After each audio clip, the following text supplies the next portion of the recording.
Deuteronomy 4.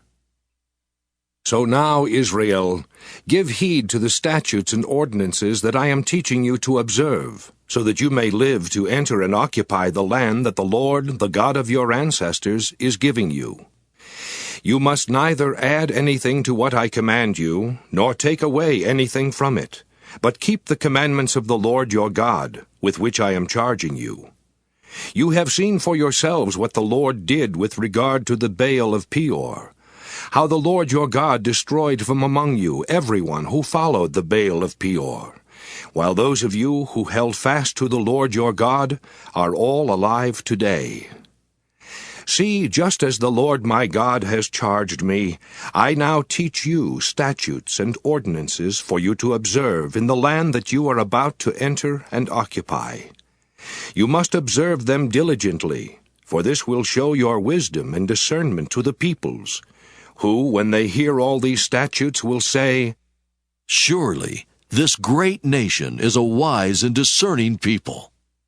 For what other great nation has a God so near to it as the Lord our God is whenever we call to him? And what other great nation has statutes and ordinances as just as this entire law that I am setting before you today? But take care and watch yourselves closely, so as neither to forget the things that your eyes have seen, nor to let them slip from your mind all the days of your life. Make them known to your children and your children's children, how you once stood before the Lord your God at Horeb, when the Lord said to me, "Assemble the people for me, and I will let them hear my words, so that they may learn to fear me as long as they live on the earth, and may teach their children so." You approached and stood at the foot of the mountain, while the mountain was blazing up to the very heavens, shrouded in dark clouds. Then the Lord spoke to you out of the fire. You heard the sound of words, but saw no form. There was only a voice. He declared to you his covenant, which he charged you to observe, that is, the 10 Commandments. And he wrote them on 2 stone tablets. And the Lord charged me at that time to teach you statutes and ordinances for you to observe in the land that you are about to cross into and occupy.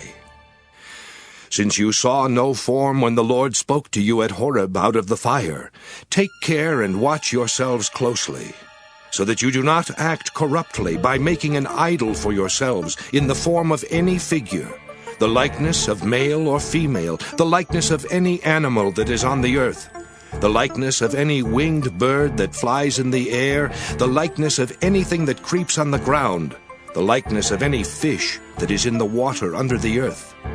And when you look up to the heavens and see the sun, the moon, and the stars, all the host of heaven, do not be led astray and bow down to them and serve them, things that the Lord your God has allotted to all the peoples everywhere under heaven. But the Lord has taken you and brought you out of the iron smelter, out of Egypt, to become a people of his very own possession, as you are now. The Lord was angry with me because of you, and he vowed that I should not cross the Jordan, and that I should not enter the good land that the Lord your God is giving for your possession. For I am going to die in this land without crossing over the Jordan. But you are going to cross over to take possession of that good land. So be careful not to forget the covenant that the Lord your God made with you, and not to make for yourselves an idol in the form of anything that the Lord your God has forbidden you. For the Lord your God is a devouring fire, a jealous God. When you have had children and children's children, and become complacent in the land, if you act corruptly by making an idol in the form of anything, thus doing what is evil in the sight of the Lord your God, and provoking him to anger, I call heaven and earth to witness against you today that you will soon utterly perish from the land that you are crossing the Jordan to occupy. You will not live long on it, but will be utterly destroyed. The Lord will scatter you among the peoples. Only a few of you will be left among the nations where the Lord will lead you. There you will serve other gods made by human hands, objects of wood and stone that neither see nor hear nor eat nor smell. From there you will seek the Lord your God, and you will find him if you search after him with all your heart and soul. In your distress, when all these things have happened to you in time to come, you will return to the Lord your God and heed him. Because the Lord your God is a merciful God, he will neither abandon you nor destroy you. He will not forget the covenant with your ancestors that he swore to them. For ask now about former ages, long before your own, ever since the day that God created human beings on the earth. Ask from one end of heaven to the other. Has anything so great as this ever happened? Or has its like ever been heard of? Has any people ever heard the voice of a God speaking out of a fire, as you have heard and lived? Or has any God ever attempted to go and take a nation for himself from the midst of another nation, by trials, by signs and wonders, by war, by a mighty hand and an outstretched arm, and by terrifying displays of power, as the Lord your God did for you in Egypt before your very eyes? To you it was shown so that you would acknowledge that the Lord is God. There is no other besides him. From heaven he made you hear his voice to discipline you. On earth he showed you his great fire while you heard his words coming out of the fire. And because he loved your ancestors, he chose their descendants after them. He brought you out of Egypt with his own presence, by his great power, driving out before you nations greater and mightier than yourselves, to bring you in, giving you their land for a possession, as it is still today. So acknowledge today, and take to heart that the Lord is God in heaven above and on the earth beneath. There is no other.